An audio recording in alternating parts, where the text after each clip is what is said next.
Timothee Chalamet. Timothée Chalamet.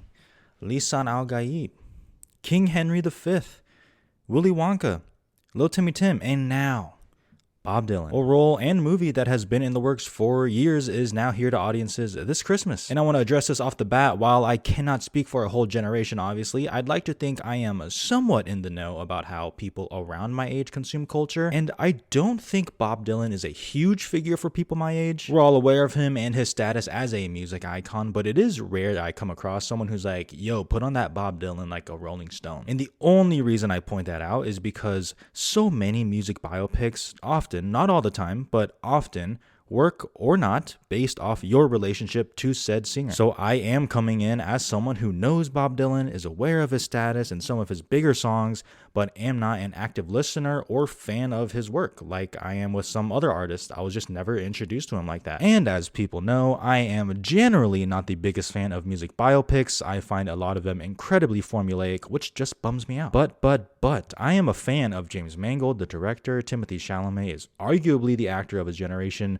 So I went in with an open mind and was excited to see if A Complete Unknown is actually good. And after seeing it last week, it's solid. It's okay. It's like a Little Caesars pizza, like it gets the job done. If you're hungry, it's there and you'll eat it and it's all right. You prefer other food, you'll forget about it later. What the fuck am I talking about? There is a strong push and pull factor of this movie with me. For every good thing in this movie, there was always something that would follow it that would kind of pull me back to the center. I was never over here in the hate it. I was never over here in the love it. Maybe I'd range between that. But at the end of the day, I'm just kind of in the middle.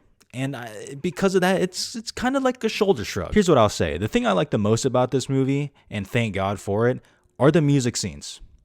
And there's a lot of them. It's a good combination of performance, visual style, and emotion. The cinematography doesn't do too much in terms of its movement. It isn't frenetic like we're at a rock concert because that wouldn't make sense. It has a very warm glow and feel to it, giving a more cozy or relaxed vibe, which is something that makes sense with folk music. And a lot of the performances are kind of shot over the shoulder and include a lot of different reactions from different people taking in Bob Dylan's music. And they play it very cool, just like Bob Dylan himself and his music, but you can kind of see the reactions when you can feel that Bob Dylan's music is kind of reaching them and touching them inside. And I do really appreciate how the movie just tries to let the music really speak for itself. It's rather absent of those kind of like sensationalist tendencies out of these music biopics, because the movie never overindulges itself. Like it never felt like the movie was trying to get the audience really pumped up with his music, In fact, one of the later concerts, and this isn't a spoiler, I promise, Bob Dylan is getting booed. Very different from the Live Aid concert in Bohemian Rhapsody, A quick way to lose me with a music biopic is if you start the movie with said singer as a kid. Okay, I'm kind of tired of seeing these singers as a child and then their parents look at them and be like, oh my gosh, I have a prodigy on my hand. Like, I understand if that's true, but unless it plays an integral part in the story, I am over those generic decisions. And one thing A Complete Unknown does that I think works well is it just sticks to a certain period of time. It does not overindulge in that. It doesn't drag the beginning part out. Okay, you just start 1961 through 1965, 66, whichever. And a lot of these music scenes work because of the performances. Edward Norton is great. I mean, again, as someone who isn't familiar with some of these real life people he's playing, I mean, he really felt tangible. Like I knew exactly the kind of person he was. Elle Fanning is good in the role she's given. I'll touch a little bit more on that later. Monica Barbaro does bring a different energy to the movie when she's on screen, and I do mean that in a very complimentary way. She also has an amazing singing voice. Like, can every actor in Hollywood secretly sing? Because it's starting to piss me off how talented these people are. But obviously, we have to talk about Timothée Chalamet. The main draw to this movie, outside of it being a Bob Dylan movie, is because Chalamet's starring in it. He's been gathering a lot of Best Actor hype, and after seeing his performance, I get it. He's kind of checking off a lot of boxes that we sometimes see in a Best Actor contender or winner. He's playing an iconic real-life person. He's changing his voice, his mannerisms. He learned to play the guitar, learned to play the harmonica, learned to sing Bob Dylan songs in his voice. I mean, he does a lot. And while I'll admit, again, as a casual Bob Dylan fan, it did sometimes feel like he dipped a little too much into impersonation.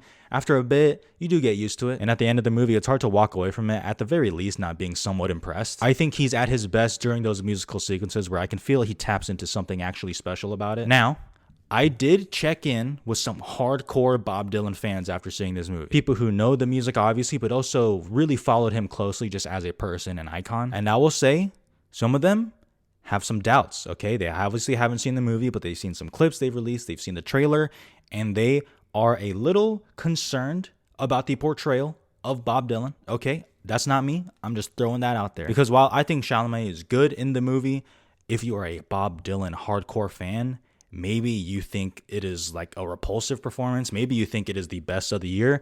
I can't speak for that. Can only speak for myself. But the main thing that holds me back from really loving this movie is everything in between the musical performances. And it's one of those things where someone can say to me, well, that's the point of the movie. And I can say, yeah, I agree, but that doesn't mean I enjoy it, you know? Because again, what I know and what I have learned from those Bob Dylan fans is that he is a rather mysterious guy, for lack of a better word, can feel a bit distant as a musical icon. And that's part of the draw of him. That's part of why people are so enamored with him when you kind of can't tell who he really is. And the movie does replicate that feeling, which again might be amazing for some Bob Dylan fans, but as just a narrative feature film that I'm trying to learn, I never felt like I really learned much about Bob Dylan. It would show us glimpses of who he was, possibly, but you can never get a good feel. And again, if that's the case, so be it. But considering the movie is 2.5 hours long, basically, it can make the movie just feel rather slight outside of those musical performances. And ultimately, you can end up feeling not as invested in the movie outside of those performances again. So at a certain point, the film feels like it doesn't really evolve until like the last 20 minutes or so. And by that point,